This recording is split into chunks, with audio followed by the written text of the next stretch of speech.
आखाती युद्धाचा थेट परिणाम आता स्थानिक बाजारपेठेवरती दिसू लागला आहे. रमजान सण एक दिवसावरती येऊन ठेपला असताना ड्रायफ्रूटच्या दरात मोठी वाढ झाली असून मुस्लिम बांधवांना याचा आता आर्थिक फटका बसत आहे. एकीकडे आखाती देशामध्ये तणावपूर्ण परिस्थिती कायम आहे, तर याच पार्श्वभूमीवर आयात होणाऱ्या वस्तूंवर परिणाम होत असून ड्रायफ्रूटच्या किमती गगनाला भिडल्या आहेत. रमजान महिन्यात विशेषतः शिरखुंबा हा पारंपरिक पदार्थ बनवण्यासाठी मोठ्या प्रमाणात बदाम, काजू, खजूर, पिस्ता आणि चारोळीचा देखील वापर केला जातो. मात्र यंदा या सर्व वस्तूंच्या दरात लक्षणीय वाढ झाली आहे.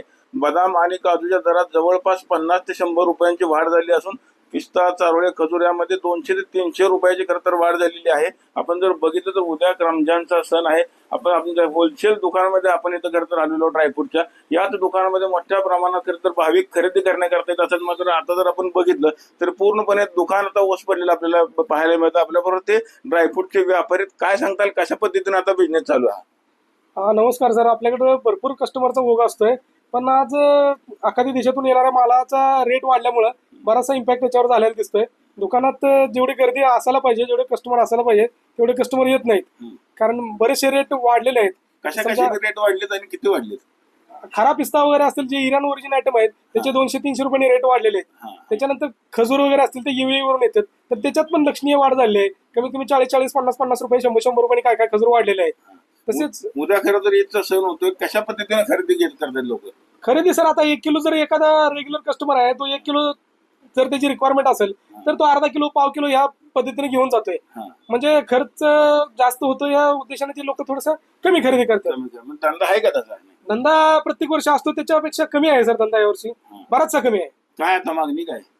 मागणी आहे, पण आता म्हणजे जेवढी मागणी असते त्याच्या मागणी काय आता सरकारकडे? आता आमची मागणी काय सर, आता हे युद्ध थांबलं पाहिजे, माल जे इम्पोर्ट आहे ते रेग्युलर झालं पाहिजे आणि कस्टमरला आम्हाला पण थोडं व्यवस्थित मिळालं पाहिजे, कस्टमरला पण व्यवस्थित मिळालं पाहिजे.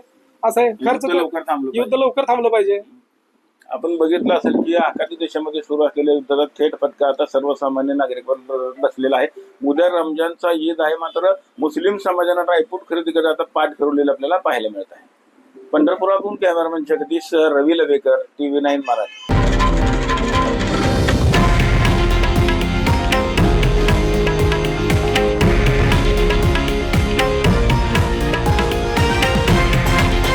हे आहे देशातील नंबर 1 न्यूज नेटवर्क आणि आपण पाहत आहात TV9 मराठी, एकमेव.